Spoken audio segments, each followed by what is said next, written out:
Hello students, চলে এসেছি তোমাদের সামনে আইসিএসসি 2026 বোর্ড অ্যাপিয়ারিং ছাত্রছাত্রীদের জন্য আরও একটা ইম্পর্টেন্ট ভিডিও নিয়ে।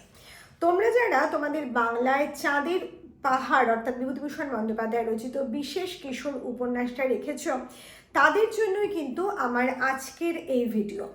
আজকের এই ভিডিওতে আমি চাঁদের পাহাড় উপন্যাসটার এই বছরের ইম্পর্টেন্ট যে পর্বগুলো এবং যে পর্বগুলো থেকে সম্পূর্ণ পর্বটা ইম্পর্টেন্ট না হলেও বেশ কিছু অংশ ইম্পর্টেন্ট, সেই বিষয়টা নিয়ে কিন্তু আলোচনা করব। তাহলে সম্পূর্ণ জানতে হলে প্রথম থেকে শেষ পর্যন্ত থাকো ভিডিওটার সাথে। চাঁদের পাহাড় উপন্যাসে 2025 অর্থাৎ 2025-এ পর্ব 1, পর্ব 3 এবং পর্ব 12 অর্থাৎ ফার্স্ট চ্যাপ্টার, থার্ড চ্যাপ্টার এবং 12th চ্যাপ্টার থেকে প্রশ্ন এসে গেছে।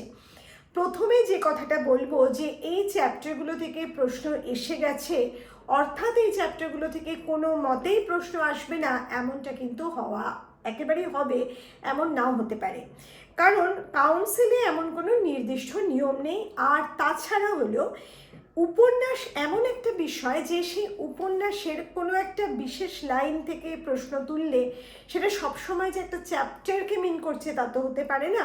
কাজেই সেটা কবিতা বা গল্পের ক্ষেত্রে যতটা সম্ভাব্য হয়ে ওঠে, উপন্যাস বা নাটকের ক্ষেত্রে কিন্তু সেটা সবসময় হয় না। তবে হ্যাঁ, তবুও আমরা ইম্পর্টেন্ট যে পার্টগুলো দরকার সেটুকু রেখে বাকিটা বাদ দিতে পারি, কারণ একেবারে এক্সাম এসে গেছে। আমি ধরে নেব তোমরা মোটামুটিভাবে উপন্যাসটা জানো, আর যারা একেবারে জানো না তারা অবশ্যই সম্পূর্ণ উপন্যাসটা অন্তত একবার রিড করবে খুব ভালোভাবে, তারপরে সাজেস্টিভ ওয়েতে তোমরা নিজেদের তৈরি করো এক্সাম পারপাসে। যাই হোক, প্রথমে পর্ব 1। পর্ব 1-এ আমি অলওয়েজ বলি যে পর্ব 1 কখনোই বাদ দেওয়া যায় না। কাজেই আমার প্রথম ইম্পর্টেন্ট চ্যাপ্টার আমি রাখছি পর্ব 1। তোমরা অবশ্যই বলতে পারো পর্ব 1 এসে গেছে। এখান থেকে প্রশ্ন হওয়ার সম্ভাবনা হয়তো 2% কি 3%, কিন্তু তবুও তোমাদের প্রত্যেকটা প্রশ্নের সাথে এই চ্যাপ্টারটা জড়িত। কাজেই পর্ব 1 তোমাদের পড়তেই হবে, যেখান থেকে তোমাদের জানতে হবে শঙ্কর রায়চৌধুরী অর্থাৎ এই উপন্যাসের প্রধান পুরুষ চরিত্র, প্রধান নায়ক চরিত্র যে, তার সম্পর্কে সমস্ত বিষয়। সে কোথাকার ছেলে, তার ভালো লাগার বিষয়গুলো কী ছিল, তার বাবা মায়ের কথা, সে কোন কোন বিষয়ে পারদর্শী ছিল, তার স্বপ্নের কথা, এই সমস্ত কিছু কিন্তু তোমাকে জানতে গেলে পর্ব 1 অবশ্যই ভালোভাবে পড়তে হবে, যেটা তোমাকে শঙ্কর চরিত্র লিখতেও অত্যন্ত সাহায্য করবে। সেই সাথে এখানে তোমরা শঙ্করের জীবনের যে প্রধান একটা ইচ্ছা, সে আফ্রিকা অভিযান করবে, আফ্রিকার দুর্ভেদ্য জঙ্গলে যাবে, সেই ইচ্ছাটা কিভাবে পূরণ হয়েছিল সেটাও কিন্তু এখানে আছে। কাজেই এই সম্পূর্ণ পার্টটা তোমাকে একবার ভালো করে জানতেই হবে। নট লার্নিং, আমি লার্নিংয়ের জন্য বলছি না, কারণ এখান থেকে প্রশ্ন আসার সম্ভাবনা এবছরে নেই। নাম্বার 2 অর্থাৎ পর্ব 2। পর্ব 2-এর সম্পূর্ণ চ্যাপ্টারটা ইম্পর্টেন্ট না হলেও তিরুমল আপ্পার যে মৃত্যু ঘটনা সেটা তোমাদের প্রশ্নের জন্য একটা ইম্পর্টেন্ট পার্ট। তিরুমল আপ্পার মৃত্যু ঘটনা শুধু নয়, সেখানে তিরুমল আপ্পার মৃত্যু হয়েছিল সিংহের আক্রমণে।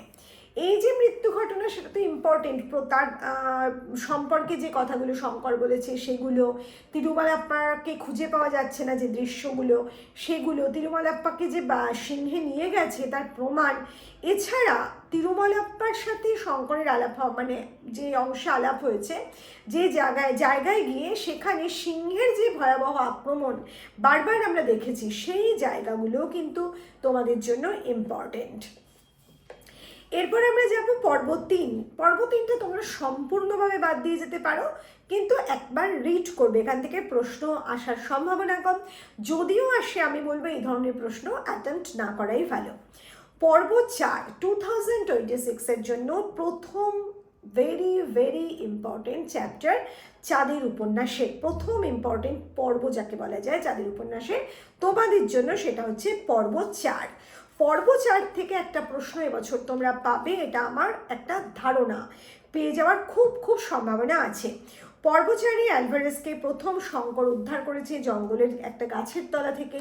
কি অবস্থায় আলভারেজ সেখানে পড়েছিল, প্রথম দর্শনে শঙ্করের কি মনে হয়েছে তার প্রতি, শঙ্কর কিভাবে তাকে উদ্ধার করে কোথায় নিয়ে গিয়েছিল, কিভাবে সেবা যত্ন করেছে, তারপর যে ডিয়েগো আলভারেজের কথা একটা পার্ট, বিশেষ অংশ, সেই অংশটাও কিন্তু সম্পূর্ণ ভালোভাবে পড়তে হবে। বারবার বলছি, যে কোনো লাইন তুলে প্রশ্ন হতে পারে, কাজেই সম্পূর্ণ চ্যাপ্টারটা অত্যন্ত ভালো করে পড়বে, এখান থেকে প্রশ্ন পাওয়ার সম্ভাবনা প্রবল।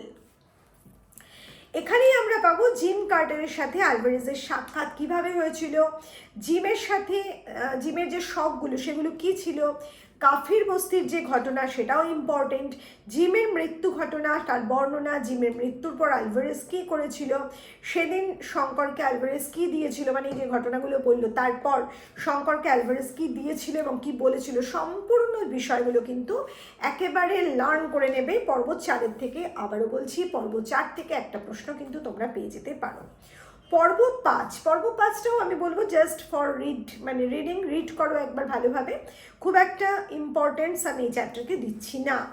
তবে আবারও বলছি, এখান থেকে প্রশ্ন একেবারেই আসবে না এমনটা হতে পারে না, মানে আমি বলতে পারি না, আমি জ্যোতিষী নই বা আমি নিজে প্রশ্ন তৈরি করেছি এমনটাও নয়, কিন্তু আমি সম্পূর্ণ আমার ধারণা তোমাদের কাছে জানাচ্ছি। এরপর তোমরা যদি সময় পাও তাহলে অবশ্যই পড়তে পারো, কিন্তু যেগুলো আমি বলছি সেগুলো খুব ইম্পর্টেন্ট, সেগুলোর দিকে আগে জোর দাও। পর্ব 6 তোমাদের জন্য ভেরি ভেরি ইম্পর্টেন্ট। তাহলে পর্ব 4-এর পর ইম্পর্টেন্ট চ্যাপ্টার কোনটা হলো? পর্ব 6। এখানে আলবুকার্কের যে ঘটনাটা, সেখান থেকে একটা প্রশ্ন তোমরা পেতে পারো, শঙ্করের সাথে তার বচসা এবং কিভাবে সেই ঝগড়া মিটে গেল, আলভারেজ কিভাবে তার মধ্যে মধ্যস্থতা করেছিল। এছাড়া একটা শেষের দিকে আছে রোডেশিয়ান মনস্টার সম্পর্কে কিছু কথা, ওই পার্টটাও কিন্তু তোমাদের জন্য ইম্পর্টেন্ট। পর্ব 7 থেকে প্রশ্ন আসবে এমনটা আমার মনে হচ্ছে না, আবার আসবে না এমনটাও কমপ্লিট বলতে পারছি না। তবে আমি বলবো পর্ব 7 থেকে প্রশ্ন আসলে সেটাকে অ্যাভয়েড করে যদি অন্য প্রশ্নের উত্তর লিখতে পারো সেটা বেটার, কারণ পর্ব 7টা ভীষণভাবে ডেসক্রিপশনের উপর দাঁড়িয়ে আছে, ডেসক্রিপটিভ টাইপের প্রশ্ন বেশি আসবে, সেই জন্য আমি ওই চ্যাপ্টারটা তোমাদের অ্যাভয়েড করতেই বলবো। আচ্ছা, এখান থেকে পয়জন আইভির যে প্রসঙ্গটা আছে ওটা একটু দেখে রাখবে, ডেথ সার্কেলটাও একটু দেখে রাখবে, পয়জন আইভিতে শঙ্কর কীভাবে আক্রান্ত হয়েছিল। চলে যাব পর্ব 8। তাহলে এ পর্বের বা 2026-এর থার্ড ইম্পর্টেন্ট চ্যাপ্টার পর্ব 8, ভেরি ভেরি ইম্পর্টেন্ট চ্যাপ্টার, সম্পূর্ণ পার্ট খুব ভালো করে তোমাদের পড়তে হবে। অগ্নিদেবের শয্যা, ওল্ডোনিও লেঙ্গাই, এই যে নামগুলো সেগুলো খুব ভালো করে লার্ন করবে। সম্পূর্ণ দৃশ্যটা যখন অগ্নুৎপাত হচ্ছিল সেই সময় জন্তুদের ছোটাছুটি, আলভারেজ এবং শঙ্করের যে অভিজ্ঞতা, সম্পূর্ণটা ভালোভাবে লার্ন করবে। পর্ব 9, এটাও খুব ইম্পর্টেন্ট চ্যাপ্টার, পর্ব 8-এর সাথে পর্ব 9 রিলেটেড একটা চ্যাপ্টার তোমাদের পড়তে হবে। আচ্ছা, আলভারেজের মৃত্যু দৃশ্য, পর্ব 9ও খুব খুব ইম্পর্টেন্ট একটা চ্যাপ্টার। আমি যেমন বললাম পর্ব 4 থেকে একটা প্রশ্ন তোমরা পেয়ে যেতে পারো, আবার বলছি পর্ব 9 থেকেও কিন্তু একটা প্রশ্ন তোমাদের পেয়ে যাওয়ার খুব সম্ভাবনা আছে, অর্থাৎ এটাও একটা গুরুত্বপূর্ণ চ্যাপ্টার। আলভারেজের মৃত্যু, শঙ্করের সেই রাত্রের যে অভিজ্ঞতা, মানে আলভারেজ মারা গিয়েছিল সকালবেলা, আলভারেজের যে বুনিপের আক্রমণ সেখান থেকে শুরু করে আলভারেজ মারা যাচ্ছে শঙ্করের কোলের মধ্যে, সেই মৃতদেহ নিয়ে শঙ্করের সমস্ত রাত পড়ে থাকা, অর্থাৎ 3টে দিন বলতে গেলে পুরোপুরি, সেই সমস্ত ঘটনা কিন্তু তোমাদের লার্ন করতে হবে, একেবারে লার্নিং পার্ট। আলভারেজের যে সমাধি, সেই সমাধিটা করার সময়ও কিন্তু শেষ 3টে লাইন খুব খুব ইম্পর্টেন্ট, যেটা শঙ্কর বলছে, কারণ আলভারেজের যে চারিত্রিক বৈশিষ্ট্য আমরা উপন্যাসে দেখতে পাচ্ছি, সেখানে আমরা দেখছি সে অত্যন্ত সাহসী, সে জঙ্গলকে ভালোবাসে, সে জঙ্গলকে চেনে, জঙ্গলের যেন একেবারে নিবিড় আত্মীয় সে। কাজে সেই জঙ্গলে সেই সুন্দর একটা প্রকৃতির বুকে তার সমাধি, সেই সময় শঙ্কর যে কথাগুলো বলেছিল যেন তাকে পাহারা দিচ্ছে, কারা পাহারা দিচ্ছে, সেই যে দৃশ্যের বর্ণনা, সেটা কিন্তু খুব ইম্পর্টেন্ট এই অংশে। পর্ব 10 সম্পূর্ণটা খুব একটা ইম্পর্টেন্ট নয়, কিন্তু এখানে ইম্পর্টেন্ট পার্ট হচ্ছে শঙ্করের একা যাত্রা শুরু করার সময় সে কী কী জিনিসপত্র নিয়ে রওনা হলো, ব্রুশক্রাফট কী, এইসব জিনিস ব্যাপারগুলো একটু ভালো করে দেখে নিলেই চলবে। আর এই পর্বে 5ম দিনের ঘটনার যে শুরু, সেখান থেকে একেবারে পর্বটা শেষ পর্যন্ত খুব ইম্পর্টেন্ট চ্যাপ্টার। পঞ্চম দিনে কি ঘটেছিল, সেই ত্রিভুজাকৃতির যে একটা গুহা ছিল, সেই গুহায় শঙ্কর প্রবেশ করেছিল। সেই ভিজে স্যাঁতসেঁতে গুহা, যেখানে সূর্যের আলো প্রবেশ করে না, সেই পার্টটা কমপ্লিটলি লার্ন করবে, ভালোভাবে লার্ন করবে, কোথায় কি আছে, প্রত্যেকটা লাইন ইম্পর্টেন্ট, সেগুলো ভালো করে লার্ন করবে। এর সাথেই আমরা চলে যাব এই পঞ্চম দিনের যে ঘটনা, সেখান থেকে আমরা চলে যাব পর্ব 11। ওই পার্টের সাথে পর্ব 11 রিলেটেড একটা অংশ, কাজে পর্ব 11 কিন্তু তোমাদের জন্য সমান গুরুত্বপূর্ণ চ্যাপ্টার। আচ্ছা, পর্ব 11তে আমরা পাচ্ছি ওই যে দৃশ্যগুলো দেখেছিলাম তার শেষ অংশটা, কাজে ভালোভাবে সেটা সম্পূর্ণ পড়তে হবে। মানে ত্রিভুজাকৃতির গুহায় শঙ্করের প্রবেশ থেকে শেষ পর্যন্ত যে কোনো লাইন তুলে প্রশ্ন হতে পারে, সেই অভিজ্ঞতার প্রশ্ন। কেন বলছি, এই যে গুহা, এই ত্রিভুজাকৃতি গুহাই কিন্তু সেই হীরের খনির উৎস, যেখানে শঙ্কর প্রবেশ করেছিল কিন্তু আবার বেরিয়ে এসেছিল, সেই হীরে নিয়ে আসতে পারেনি।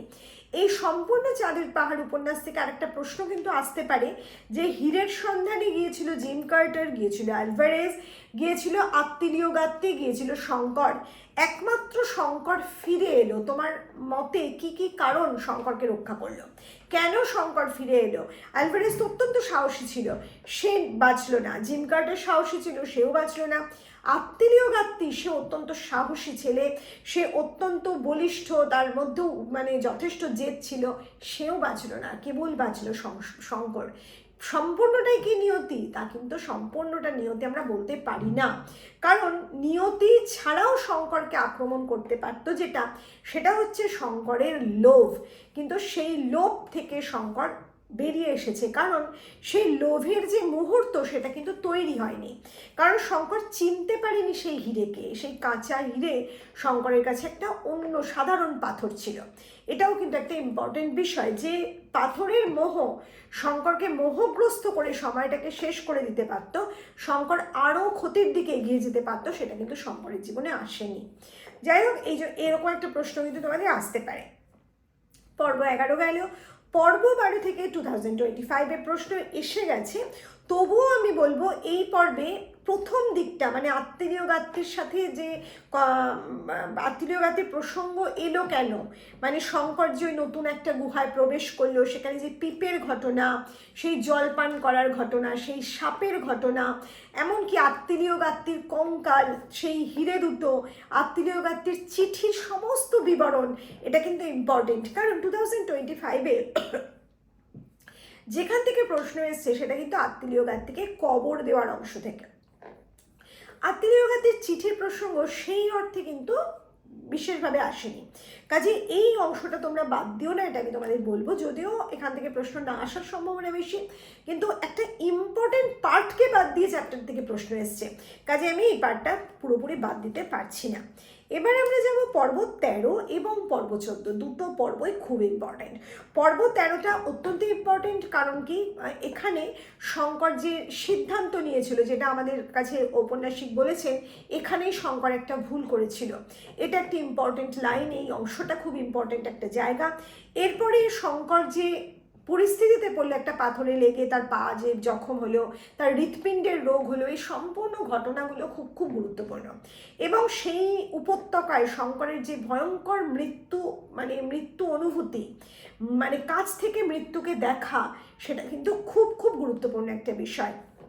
বলতে গেলে মৃত্যুর মুখ থেকে শঙ্কর ফিরে এসেছে, স্বয়ং যমরাজ যেন শঙ্করকে তুলতে তুলতে ছেড়ে দিয়ে গেছে। এই যে একটা ভয়ানক অভিজ্ঞতা শঙ্করের, সেই কারণেই পর্ব 13 খুব ইম্পর্টেন্ট একটা চ্যাপ্টার। সেই সঙ্গে শঙ্কর কিভাবে সেখান থেকে উদ্ধার পেল, সেটাও গুরুত্বপূর্ণ একটা অংশ, এখান থেকেও প্রশ্ন হতে পারে। তাহলে প্রশ্ন হবার যে জায়গাগুলো রইল, সেগুলো কিন্তু আমি তোমাদের কাছে ভালোভাবে বললাম। এবার হচ্ছে পর্ব 14। পর্ব 14 তোমাদের জন্য খুব ইম্পর্টেন্ট। কেন? সলসবেরিতে শঙ্করের যে অভিজ্ঞতা, সেখানে সাংবাদিকরা কি সংবাদ পরিবেশন করছে, শঙ্কর সকালবেলায় কি কি করলো, সে কোথা থেকে ধার করেছিল টাকা পয়সা, সে কোথায় খাবার খেয়েছিল, সে কোথায় হিরে বিক্রি করেছিল, সেই হিরে মায়ের কাছে দেবে কেন, সেই হিরে নিয়ে সে কি করবে, এই সমস্ত বিষয়গুলো কিন্তু তোমাদের জন্য ইম্পর্টেন্ট, এখান থেকে তোমাদের প্রশ্ন হতেই পারে। আর সর্বশেষে যে কথাটা বলে রাখবো, সেটা হচ্ছে চাঁদের উপন্যাস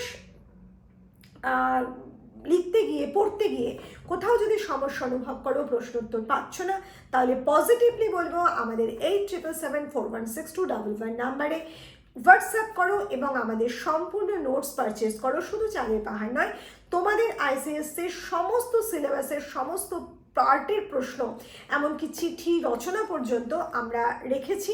তোমরা চাইলে সেই সমস্ত পারচেস করতে পারো। প্রত্যেকটা চ্যাপ্টারের প্রশ্ন উত্তর আছে এখানে, চাইলে পারচেস করতে পারো। গ্রামারটাও তোমরা সম্পূর্ণভাবে পেয়ে যাবে। যদি মনে করো তোমরা কিছু করে উঠতে পারোনি, এই মুহূর্তে কোনটা করবে কোনটা করবে না বুঝে উঠতে পারছো না, তাহলে পজিটিভলি আমাদের নোটস পারচেস করো। তোমরা লাভবান হবে এবং এখান থেকেই তোমরা সমস্ত প্রশ্নের উত্তর পাবে, সেটা আমি একেবারেই নিশ্চিত করে বলতে পারি। তাহলে চলো আমরা আজকের ভিডিও আমরা এখানেই শেষ করছি। খুব তাড়াতাড়ি তোমাদের সামনে হাজির হব আমার নতুন কোনো ভিডিও নিয়ে। খুব ভালো থেকো।